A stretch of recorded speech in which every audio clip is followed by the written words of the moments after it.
In this edition of Southern Newsweek, Southland United football team attain middle of the table in the Southern Premier League. Skiers from New Zealand and around the world compete in this year's Winter Games at Coronet Peak. And Greymouth residents jump into the chilly Tasman Sea for their polar plunge.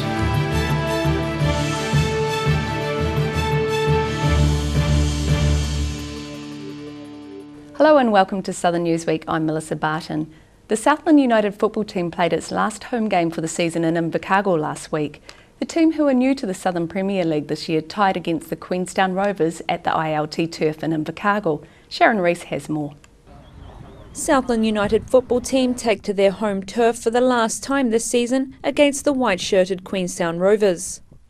This is the first season United has played in the Southern Premier League, and a 1-1 tie against the Rovers last night leaves them at 6th on the table of 9 teams with just one game left to play.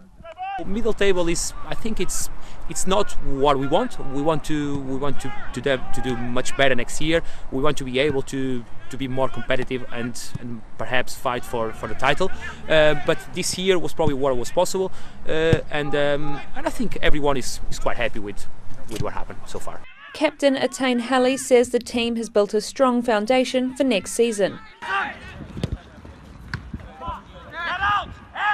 I've spoken with Luis already, and he's obviously really keen to add to it. We've built a strong base. We've got some really good young players, and we know they're going to be sticking around. So he'll look to add to it, and I'd say given a good off-season, good pre-season, and a couple maybe imports or new players coming in, we could definitely push for the top 4. The team started the match with some near goals, keeping the Rovers and the crowd on their toes.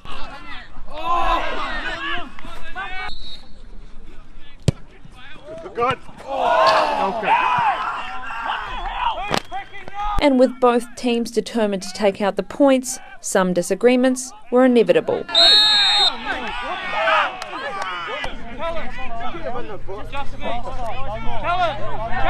Southern United will face Dunedin Technical next week and will be looking to finish the season with a win. I'm Sharon Rees for the South Today. Traffic came to a standstill as a Special Rigs for Special Kids parade passed through Dunedin last weekend. The event is one of the big days in the year for kids with special needs. Roselle LeBone reports. Dunedin streets were alive to the sounds of over 200 trucks and truckies and 270 special needs kids from around the region this weekend. There's food, a bouncy castle, and it's going to be so fun. Event founder Greg Inch got the idea from a truck driver friend in Britain. At the back of the firm where the truck driver worked was an orphanage, and every weekend the kids would help the drivers clean the trucks. So to thank the kids, the drivers took them for a ride. We've got kids that come up and see me every year, get their photos, and yeah, some of these kids have been in it 10, 12 years, ever since they were 2, you know. I was at a school, Green Island School, and the principal came up to me and he says, you know that rigs what you do is a great thing. And I said, oh, that's cool, I'm glad everyone enjoys it. And he says, no, it's bigger than Christmas for these kids. He says, really is. Hundreds of spectators camped out to watch the spectacle, which ended with a truckie-style barbecue lunch at the Edgar Centre for the kids, parents and team of volunteers. Roselle LeBone, The South Today. And Channel 39 will be screening highlights of the Rigs Parade later next month. In Coronet Peak, the conditions were almost perfect for Winter Games competitors this week. As well as sunny skies overhead, there was an icy course for some of the world's best giant slalom skiers. Mina Amso got amongst the action. Hard, icy snow at Coronet Peak's Rocky Gully.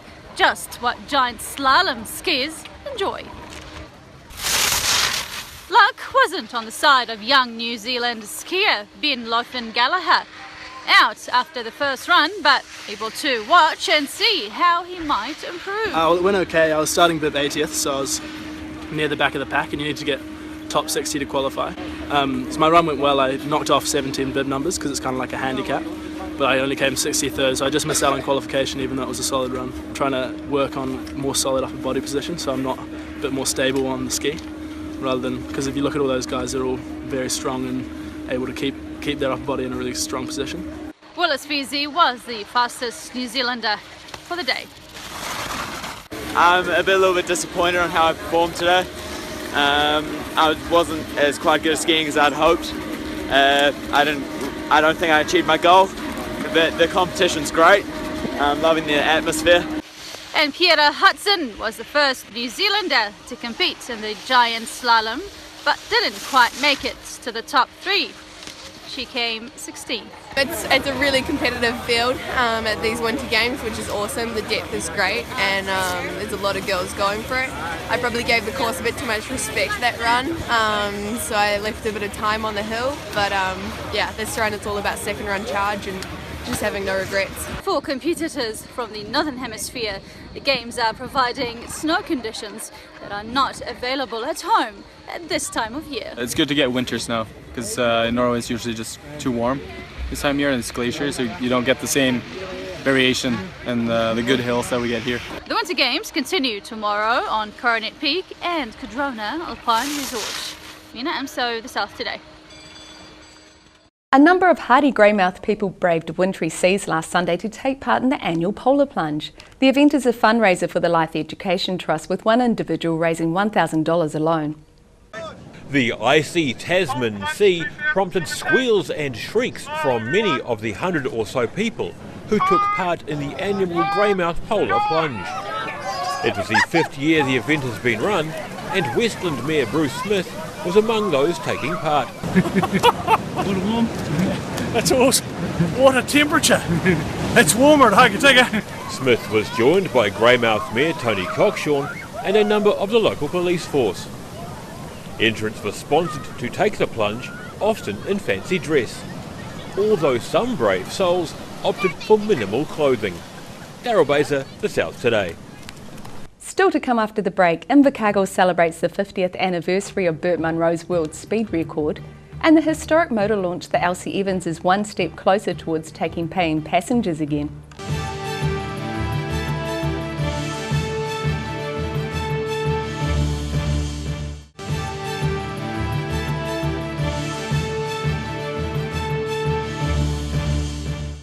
Welcome back. The 50th anniversary of Burt Munro's world speed record at the Bonneville Salt Flats in Utah was celebrated in Invercargill last Saturday with a motorcycle street parade. Over 120 riders made their way through the main streets of Invercargill to show off their bikes and remember a Southland hero. Sharon Rees has more. Father and daughter Stephen and Francie Winteringham prepared to lead the team of motorcyclists through Invercargill on Saturday to celebrate the 50th anniversary of Burt Munro's world speed record. Motorcycles lined Tay Street to mark the occasion, from the biggest of the three-wheel Can-Ams, decorated Triumphs and Harley-Davidsons, to children's dirt bikes. We've opened it up to anybody with any kind of bike. Doesn't matter what kind of breed and what kind of model. It just we're just more bikes out to celebrate the day is what we're after. Winteringham was master of ceremonies for the parade, calling riders of all ages to the start at classic motorcycle mecca.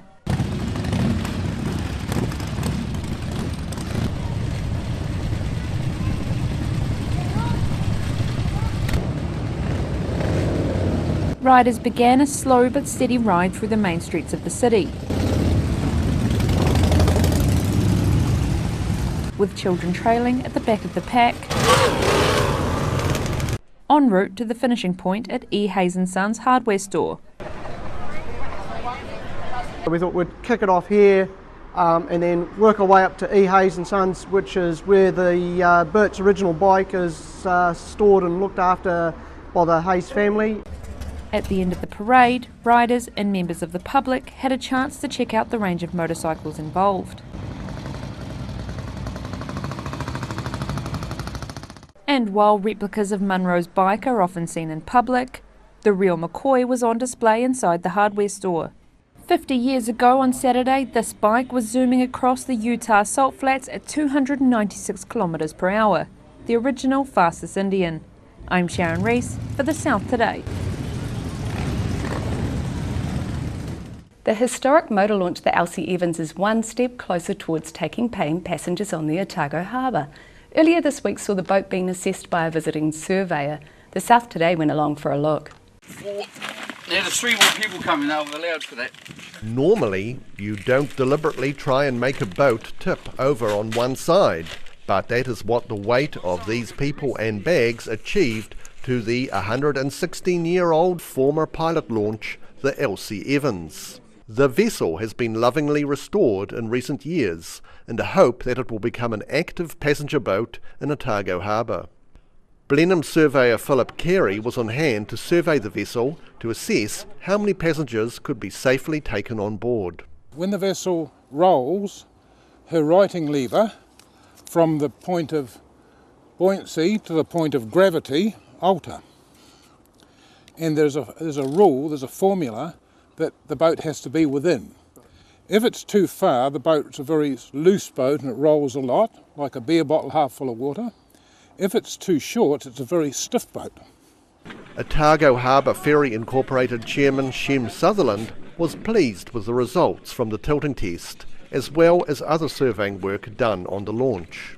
Well, the vessel, the Elsie Evans, is we want to run it as a commercial operation, and that requires it to be safe and have a safe ship management system, and all this is part of her certification as a vessel to carry people safely. The Elsie Evans can now be certified to carry about 20 passengers, but this is far less than the vessel was originally certified to carry. Originally she was licensed to carry 51 people, and then in the 40s and 50s she was down to 37 people. But because of marine safety standards have improved somewhat now, it's down to 20, 22 or so.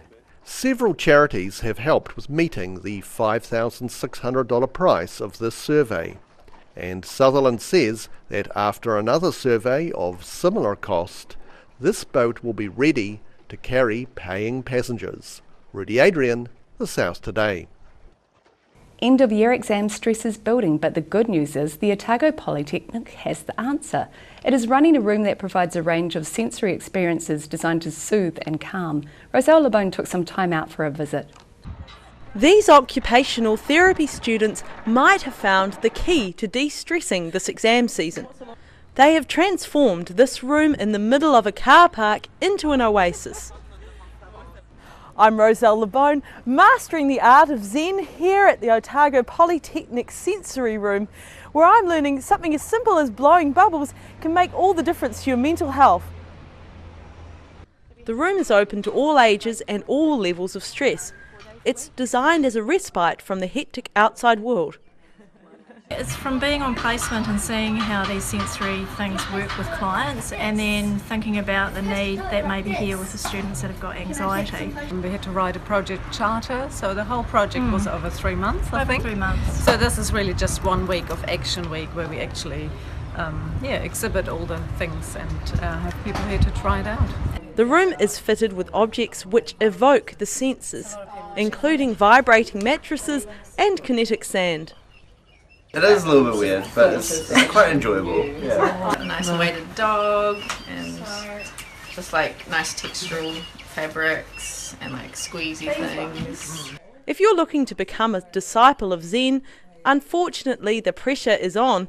Sessions end tomorrow at 3 p.m. Roselle LeBone, The South Today.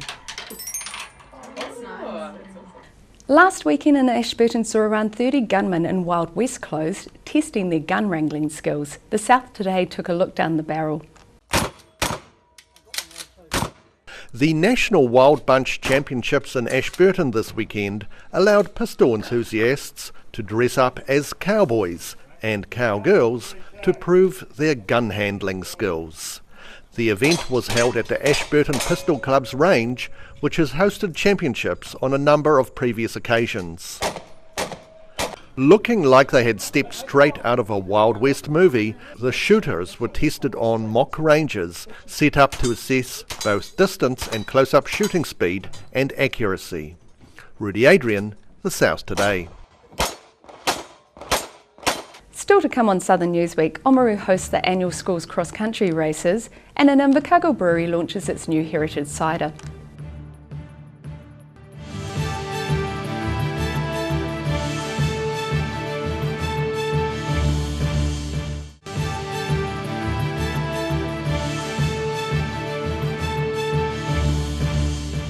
Welcome back to Southern Newsweek. There were more shoes than usual in the Upper Octagon last Monday. The nationwide Yes We Care organisation and local groups is travelling the country trying to raise awareness of suicide prevention. Bose joined those sharing their stories. Shoes that no man would want to wear. 606 pairs of shoes were laid out on the Upper Octagon lawn today, representing the number of people who took their own lives during 2016. 2015 it was 579. We just got new figures released yesterday, 606. So we've had to add more shoes in. So there's 606 pairs of shoes on display here representing every recorded death as a result of suicide in 2016. Macmillan's sentiments are echoed by the Yes We Care campaign coordinator, Simon Oosterman. Yeah, shocking. I mean, it's appalling. It's the highest figures we've had since records began. It's just not acceptable. The organisation heard this morning that many of the political parties agree an inquiry into the country's mental health crisis is necessary. I mean, we have a majority of political parties are now supporting setting a suicide reduction target and holding an independent inquiry into our mental health crisis. If Parliament was sitting today, we'd have a majority to vote that in. One woman was just passing and was so moved to share her story as well, as she lost a friend to suicide just last week. Walking past, I wanted to see what was happening, so I'm so proud that there are people like you guys out here speaking on behalf of those who can't anymore.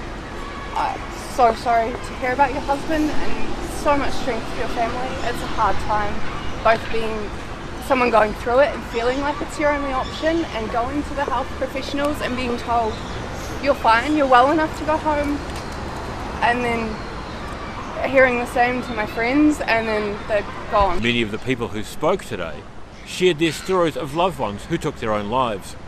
Those of you who know me through more than the television lens know my father took his life in 1990 when I was just 20 years old. It's something you learn to live with, but never fully get over. The Yes We Care Shoes Roadshow is due to arrive at Parliament on September the 10th, International Suicide Prevention Day. In Dunedin on September the 10th, 606 tea light candles will provide light in the darkness in front of St Paul's Cathedral. Bose, The South Today. Last weekend saw the annual schools cross-country event being held in Oamaru. The competitors came from schools all around North Otago. The South Today went to have a look. After being rescheduled several times due to weather and race meeting commitments at Oamaru Racecourse, the North Otago Schools Cross Country went ahead this Sunday. Parts of the actual Oamaru Racecourse were used in the various races, with over 250 runners representing 18 different schools. Big crowds cheered on the competitors,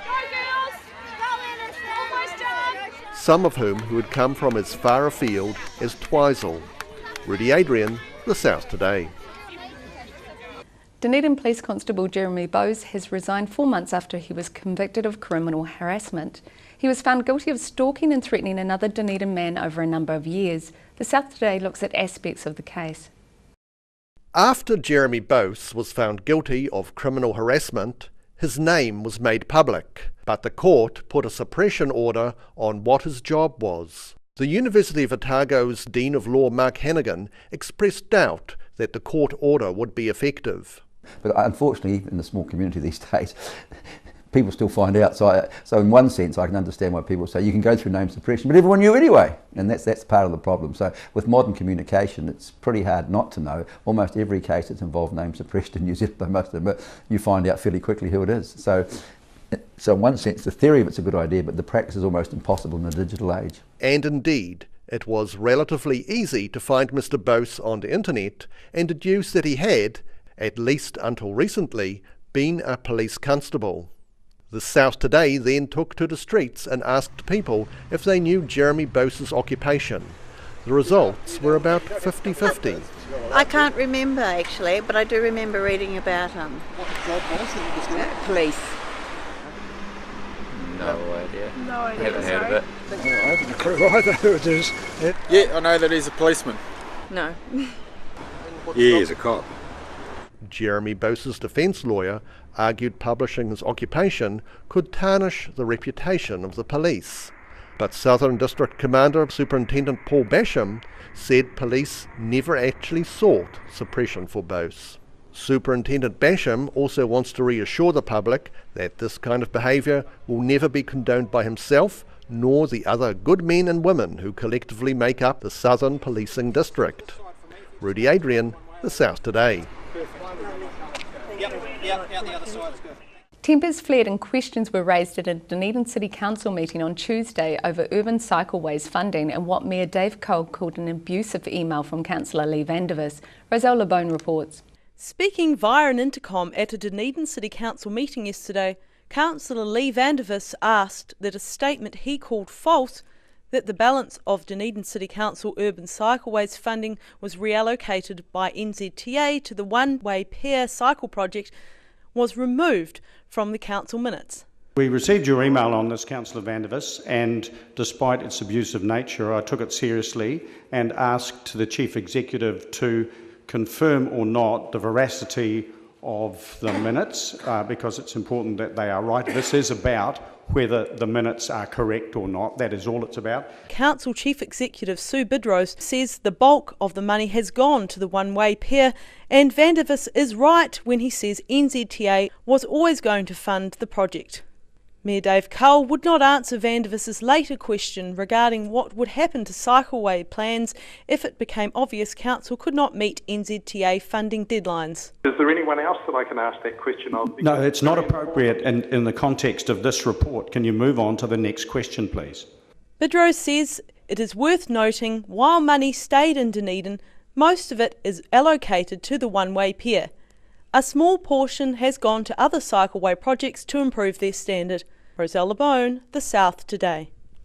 The Invercargill Brewery launched a new heritage cider with an official tasting for its 15 volunteers. The volunteers have assisted the brewery by collecting heritage apples from around the region so they can be turned into an authentic Southland cider. Sharon Rees has more. Invercargill Brewery owner Steve Nally finally tastes the fruits of his labour after months of crushing, pressing and juicing Southland apples. The Invercargill Brewery launched its new heritage cider yesterday and thanked volunteers for their help by filling their glasses. We gave a yell out to the community, asked for their leftover apples or apples off old trees, looking at the really old traditional apples, and these are some of the people that either donated apples or donated their time to actually create it. Nally says this is the brewery's first cider which has been made entirely from local heritage apples without the use of commercial apples. In past I have used commercial apples to bring up volume, but I made a decision this year we'll see what the finished terroir of our apples will taste like. That was my take on it. It tastes fantastic. It's very dry, there's nothing added to it. I'm very proud of the fact that all this is the apples that the people donated. Nothing blended into it and fermented. Nally says the cider is a unique way of preserving Southland history, and after just one glass, I would have to agree. This is what the early settlers would have done. They would have produce in their growing their own produce. They would have eaten it fresh. They would have cooked with it. They would have made vinegar with it, and even possibly made some cider with it. So it's just remembering who we are and where we came from. Plans are already well underway for next year's vintage, and brewers said today there's always room for more volunteers. I'm Sharon Rees for The South Today. Musicians Matthew Rhodes and Chris Butchard are off on their trip to the Emerald Isles in less than 2 weeks. The South Today met up with them outside an Irish bar in Dunedin's Octagon. The South Today reported back in June that Butchard and autistic blind tin whistler extraordinaire Rhodes are off to Ireland after raising nearly $4,000 from their Give a Little campaign. People have been extremely generous, so I think we've just pretty recently cracked the $4,000, which was amazing. It's actually closing on the 7th of September, so if there's anyone out there that wants to shout this man another Guinness, then yeah, get in there. The pair have a few must-dos on their hit list for the UK and Ireland, including the proms at Hyde Park and day trips to Galway and Belfast. Guinness Brewery in Dublin is also on the itinerary. Their first stop is London and Buckingham Palace. Rudy Adrian, The South Today. And remember, Southern Newsweek always encourages viewers to exercise responsible drinking. That's all from us this week. You can go online and check us out on Facebook, YouTube and Twitter, or you can keep up with the Southern News via our website, channel39.co.nz. I'm Melissa Barton and thanks for watching.